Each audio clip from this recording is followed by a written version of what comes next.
Welcome back, my class 11 students.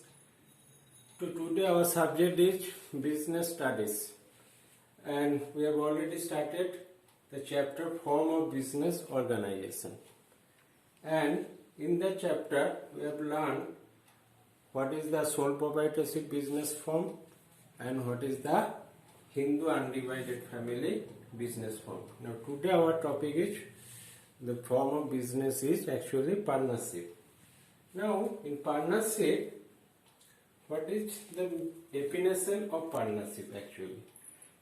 Partnership is an association of two or more persons. So there is more than one person. There is minimum 2 person, more than 1 person.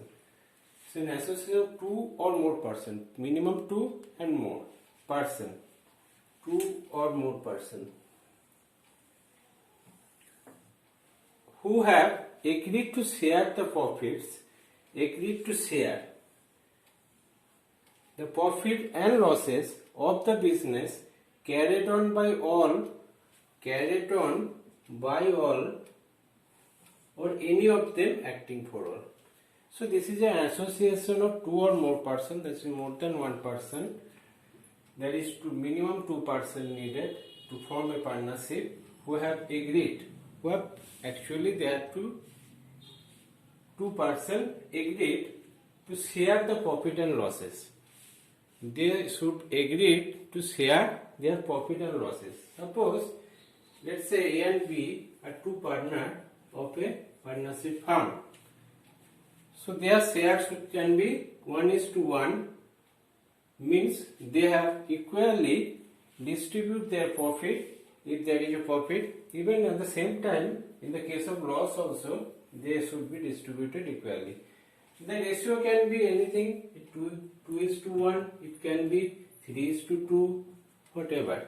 They should agree that this ratio we will share our profit in our businesses.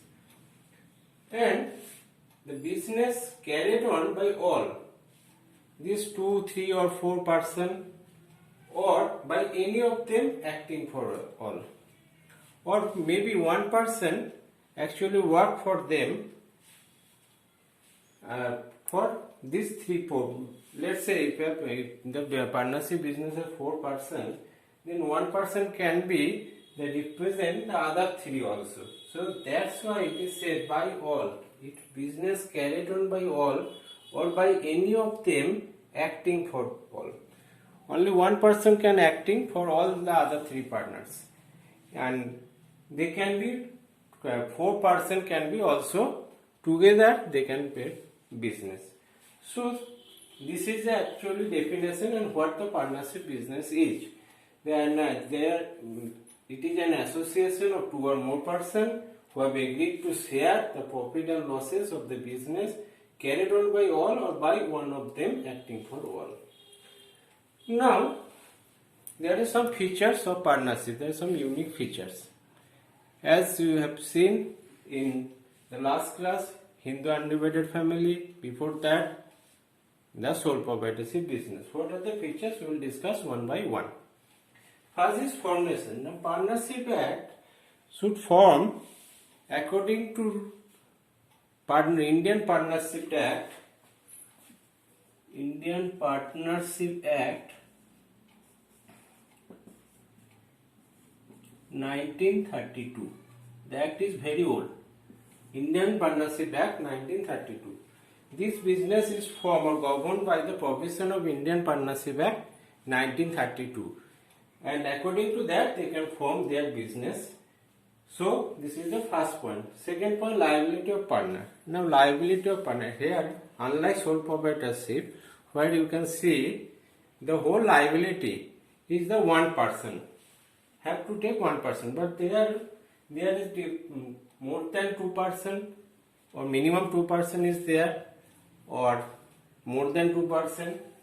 So the liability of partners, they should be share the liability among them according to their profit and loss ratio. What is liability of partners mean? Actually, when there is a loss in partnership, then it can be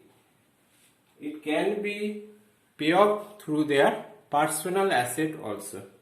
Each and every partner personal asset can be used to pay off the losses of the businesses.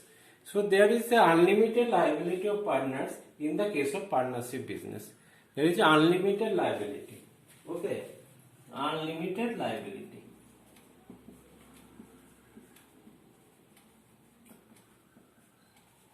Number 3 is membership. Now in the case of membership, there is minimum membership is 2. Minimum membership. Minimum member 2 and maximum is 100. Whether it is banking or non-banking company. According to Companies Act, which has recently changed, according to Companies Act 2013, the maximum number can be 100. Now risk bearing. Unlike sole proprietorship firm, there is only one person who is acting and manage the business. So whole risk will be borne by this person only. But in this case, if anything, there is a loss, so loss should be shared at the agreed rate, at the agreed ratio, which they had agreement when the partnership deed. This is called the agreement called partnership deed. It is not always necessary, but there is maybe a oral agreement should be happen in the case of partnership. And this risk-bearing means if there is any losses, the losses can be the share according to their profit sharing ratio. So in this case, if there is your profit sharing ratio is 3:2, so A have to be, if the loss is the 10,000,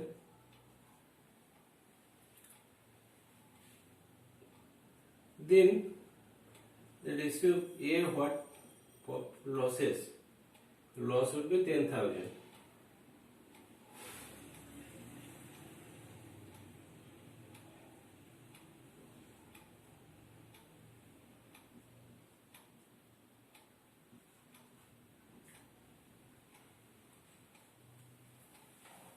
Sorry. Now just take if the losses is 10,000 and their profit sharing ratio is 1:1, then they have to bear the losses 5,000 and 5,000. Okay. So have you understood? I think now case of number 5, decision making. Decision making. Again, in the case of sole proprietorship, there is only one member, only one owner is there. So each and every decision have been taken by him only.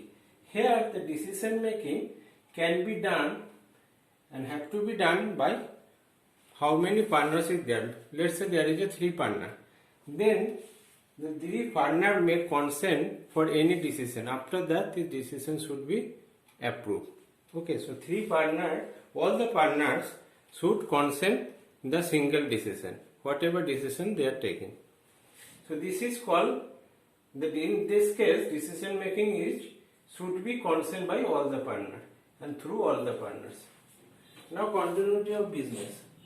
Continuity of business. Here, if the one partner if there is 3 partners, A, B and C, and the C dies after some time, then partnership will be actually end. But C can be admitted D, the son of C. In this case, they have to make a new partnership deed and new agreement, and then they can be continue the business. So if there is any partnership is retired from the business or by default they are dead, then partnership is end. So there is no lack of continuity of business. In the case of partnership, mutual agency. What does it mean, mutual agency? Now let's take an example. If there is 3 partners, A, B and C, and A, B is busy with some other business deal, and C actually went to the singly to a new business client and got a very good project. And after some days or later on, they see which project C actually brought to the business is making losses, or making losses, then the A and B cannot be blamed to C to these losses, because the three should be equally bear, or as per their agreed ratio what is the losses they are making.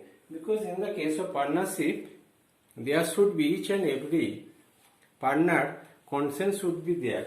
That's why it is a by all, business carried on by all or by any of them acting for all. This language actually used for that. So there is one person, if taken handle the one client, that means not that he is only the responsible and he is only the bearable the losses, because there is mutual agreement between them. They have to share their losses as per their agreed ratio, which is their agreement. Non-transferability of share. Here you cannot transfer your share to your other person, maybe your wife, maybe your son or other person, because if someone actually non-transferable means there is suppose let's take an example. A, B and C are three partners of a partnership business, and C wants to retain and transfer his share to his son. But in this case, he cannot do that, because in the case of partnership, when he retired, the partnership actually did partnership agreement or partnership actually ends, because there are these three A, B and C, their agreement is closed.